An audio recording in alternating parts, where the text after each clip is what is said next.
بسم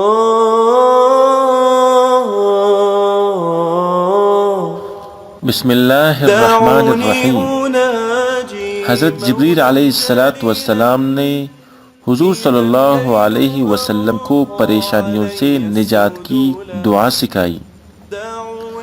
حضرت ابو ہریرہ رضی اللہ تعالیٰ عنہ فرماتے ہیں کہ نبی پاک صلی اللہ علیہ وسلم نے فرمایا، جب بھی ہمیں کوئی مصیبت پیش آئی، حضرت جبریل علیہ السلام تشریف لاتے اور فرماتے، یہ دعا پڑھو: توکلت علی الحی الذی لا يموت لم يتخذ ولدا ولم يكن له شریک فی الملک ولم يكن له ولی من الذل وکبرہ تکبیرا۔